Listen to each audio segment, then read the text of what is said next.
राधे राधे, हरे कृष्णा। स्वागत है आप सभी का आज के इस नए वीडियो में। मैं हूं आपके साथ प्रियंका तिवारी और आज के इस वीडियो में बात करने वाले हैं कि शादी की सालगिरह हमें कैसे मनानी चाहिए ताकि हमारा वैवाहिक जीवन सुखमय बीते। और सबसे महत्वपूर्ण बात कि पति पत्नी का साथ हमेशा बना रहे। कई लोगों की ये भी इच्छा होती है कि धरती में तो हम साथ रहे ही और परलोक भी जो है हम पति पत्नी साथ में सिधारें, यानी कि बिछुड़ना बिल्कुल भी नहीं हो। तो जीवन मरण का तो पता नहीं, लेकिन मैं कुछ ऐसे पुण्यदायी कार्य आपको बताने वाली हूँ जो कि आपको वैवाहिक वर्षगांठ पर यानी कि शादी की सालगिरह पर करने चाहिए ताकि आपका जो है जीवन सुखमय बना रहेगा। तो देखिए, मॉडर्न तरीके से भी आप जो है अपनी शादी की सालगिरह मना सकते हैं। जैसे कि लोग केक काटते हैं तो आप कर सकते हैं, क्योंकि मॉडर्न ज़माना है तो करना चाहिए। लेकिन हाँ, अपनी रीति रिवाज परंपराओं का भी हमको ध्यान रखना चाहिए। जैसे कि केक में जो कैंडल लगे होते हैं उनको हमको नहीं बुझाना चाहिए, क्योंकि हमारे धर्म में जो है खुशियों में दीपक जलाए जाते हैं, प्रकाश किया जाता है, प्रकाश बुझाया नहीं जाता है। दीपक बुझाना हमारे यहाँ अशुभ माना जाता है। तो अगर आप केक काट भी रहे हैं तो कोशिश करें कि आप कैंडल ना जलाएं, ना उसको बुझाएं। इसके अलावा मैं आपको कुछ पुण्यदायी कार्य भी बता देती हूँ। देखिए, हम पार्टी करते हैं, लोगों की इनवाइट करते हैं, ठीक है, आप कर सकते हैं, लोगों की इनवाइट कर सकते हैं। लेकिन देखिए, अगर आप लोगों की इनवाइट करते हैं अपने यहाँ भोजन करने के लिए, तो आपके ही स्टेटस के लोग जो है आपके यहाँ खाना खाने आएंगे। वो कोई मतलब गरीब तो नहीं होंगे जिन्हें भोजन की आवश्यकता है। तो जो भी वो लोग आएंगे तो पाप पड़ेगा ना पुण्य। क्योंकि देखिए, हम कभी कभी ऐसा भी करते हैं कि इतने दिनों तक मतलब सभी के यहाँ हम इनविटेशन में जाते रहे हैं, तो हम भी एक दिन जो है सभी लोगों को अपने यहाँ इनवाइट करें। लोग ऐसा भी करते हैं कि उन्होंने खिलाया तो चलो हम भी खिला दें, ठीक है। तो यहाँ भी ना पाप होता है ना पुण्य, अपने ही स्टेटस के लोगों को खिलाने से।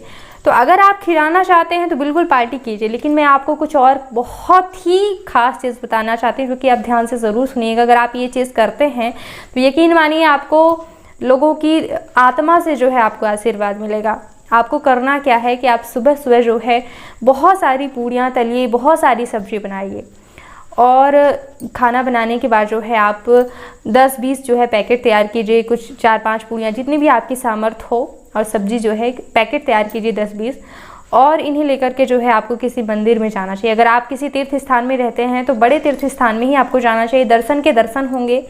साथ ही साथ देखिए, जब भी पूजा पाठ किया जाता है, ऐसा माना जाता है कि जो अगर व्यक्ति पूजा पाठ करने के बाद आए तुरंत ही उसका आशीर्वाद लिया जाए अगर, तो वो ज़्यादा पावरफुल होता है। क्योंकि भगवान से जो है पूजा करने के बाद वो जो है आशीर्वाद लेके आता है, तो वो मतलब उस टाइम पे पावरफुल जो है हमको आशीर्वाद मिलता है। अगर कोई पूजा से लौट रहा है तो उस समय आशीर्वाद लेना चाहिए। तो देखिए, अगर तीर्थ स्थान पे जाते हैं तो दर्शन के दर्शन होंगे।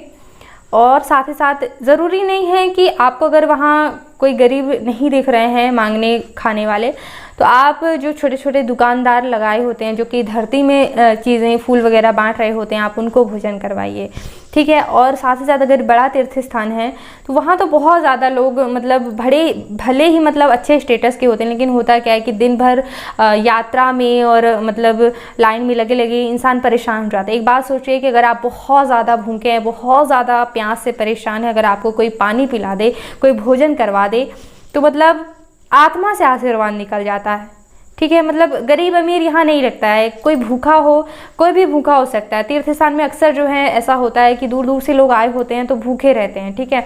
तो जब कहीं होटल जाएंगे तब कहीं खाना पाएंगे। तो ऐसे लोगों को अगर आप ढूंढ सकें जो बहुत दूर से आए हैं और तीर्थ यात्रा करने, तो यात्रा करने के बाद अगर आप उन्हें भोजन के पैकेट देते हैं, वो भोजन करते हैं, यकीन मानिए मतलब हृदय से आशीर्वाद मिलता है। जब आत्मा आपको ब्लेसिंग्स देगी ना, तो वो मतलब कारगर होता है, ठीक है।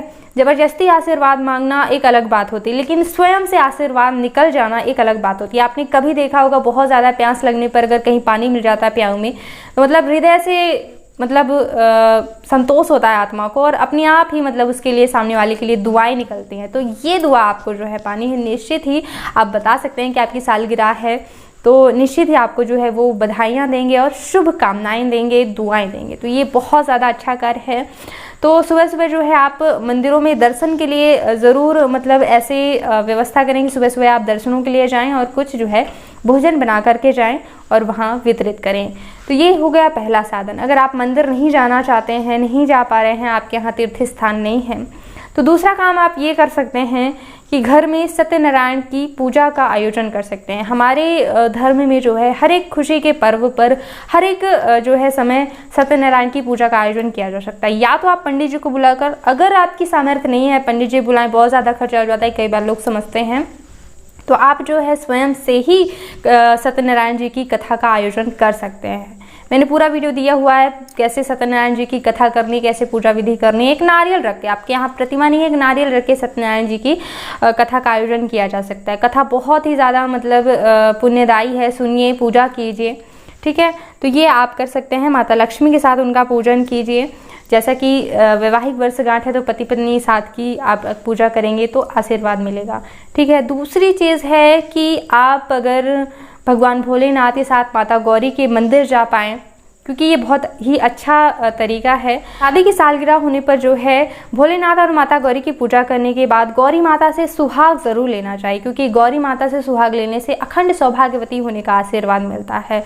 तो सुहाग ज़रूर लेना चाहिए। और एक और आप काम कर सकते हैं कि भगवान भोलेनाथ के साथ माता गौरी का गठबंधन कर सकते हैं। जैसे कि एक मौली धागा ले जाइए और माता पार्वती और भोलेनाथ का जो है आप मौली धागा से इस तरह से गठबंधन कर दीजिए।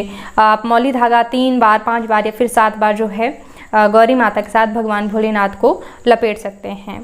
तो इस तरह से गठबंधन किया जा सकता है। माता गौरी का, भगवान भोलेनाथ का आशीर्वाद लिया जा सकता है। घर में भी जो है आप आयोजन कर सकते हैं। मिट्टी के शिवलिंग तैयार कीजिए, भले ही आपके घर में शिवलिंग है, क्योंकि पार्थिव शिवलिंग का मिट्टी से जो आप शिवलिंग बनाते हैं फिर पूजन करते हैं, उसका कई गुना फल बताया गया है। तो आप ये कार्य कर सकते हैं, स्वयं से ही जो है गौरी माता का और भगवान भोलेनाथ का जो है शिवलिंग तैयार कीजिए और फिर जो है दूध, दही, घी, शक्कर से अभिषेक कीजिए, हवन कीजिए।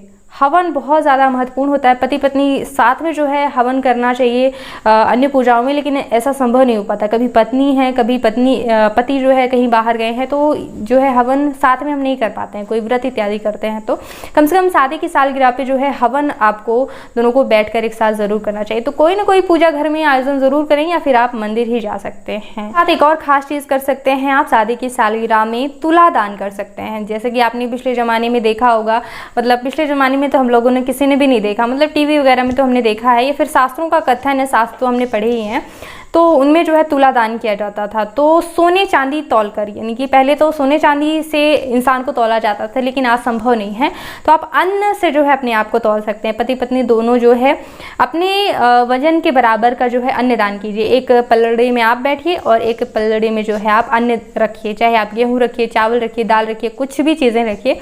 तो आप ये तुला दान कर सकते हैं, अपने वजन के बराबर का अन्न दान कर सकते हैं। सूखा अनाज आप या तो दान कीजिए या फिर उसी सूखे अनाज को जो है बनवा करके और फिर सभी लोगों को भोजन करवाइए, भंडारा करवाइए। ये भी आपके लिए बहुत ही ज़्यादा पुण्यदायी होगा। कहते हैं कि मतलब भोग की सामग्री दान करने से ही मिलती। भीष्म पितामह ने जो है कहा है कि भोग की सामग्री, यानी कि जो हमें सुख साधन चाहिए होते हैं, उन्हें प्राप्त करने के लिए हमें दान करना आवश्यक होता है। कहते हैं कि गरीब अगले जन्म में और गरीब पैदा होता है, क्योंकि गरीब होता है, उसके पास कुछ होता नहीं है देने के लिए, तो अगले जन्म में और गरीब पैदा होता है। उसी तरह से अमीर जो है अमीर ही पैदा होता जाता है, क्योंकि उसके पास थोड़ी बहुत धन होता है, थोड़ा बहुत भी अगर वो देता है अगले जन्म में फिर पाता है। तो इस तरह से एक मतलब वो बन जाता है।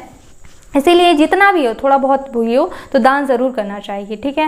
इस तरह से आप तुला दान कर सकते हैं अपने वैवाहिक जीवन की सफलता के लिए। बाकी महिलाएं जो है 16 श्रृंगार करें, इस दिन जो है सौभाग्य सामग्री ज़रूर धारण करें, सोना चांदी को धारण करें और पूरा श्रृंगार करें। कम से कम सिंदूर तो अवश्य ही भरना चाहिए रोज़। जैसे कि हम लोग वो वाला सिंदूर लगा लेते हैं, मतलब पेंसिल वाला, तो वो सिंदूर नहीं होता, वो सिर्फ कलर होता है। जो आज मैंने लगाया हुआ ये सिंदूर है, पीला सिंदूर होता है, तो इसको आप ज़रूर भरिए इस दिन, ठीक है। अपने सिंदूर दान से भरिए, हो सकता है जो भी आपको शादी में मिला हो, अगर वो आपके पास हो तो आप उससे अपना सिंदूर भरिए, मेहंदी लगाइए। इस तरह से आपको जो है श्रृंगार ज़रूर करना चाहिए। इसी तरह से पुरुष भाइयों को भी जो है आप जो शादी में पहने हो उसको ज़रूर पहनिए और पूजा पाठ कीजिए। अपने भगवान से, अपने इष्ट देव के मंत्रों का जप कीजिए और अपने इष्ट देव के मंदिर अवश्य जाइए। इस तरह से आप अपनी शादी की सालगिरह मना सकते हैं। लेकिन एक काम मैं ज़रूर आपको मना करूंगी कि केक में जो है कैंडल मत लगाइए। तो कैसा लगा ये वीडियो कमेंट करके ज़रूर बताइएगा। जो भी आप सभी की कोई प्रश्न है पूजा पाठ से संबंधित, आप वो भी मुझसे पूछ सकते हैं। कोशिश करूंगी उन प्रश्नों के उत्तर वीडियो के माध्यम से दे सकूँ। तो एक बार चैनल पे आइएगा, बहुत महत्वपूर्ण वीडियोस देती रहती हूँ, जो भी शास्त्रों ग्रंथों से बढ़ती रहती हूँ वही शुद्ध जानकारी उपलब्ध कराती हूँ। तो एक बार चैनल पे ज़रूर आइएगा। तो वीडियो देखने के लिए बहुत बहुत धन्यवाद। ओम नमः शिवाय।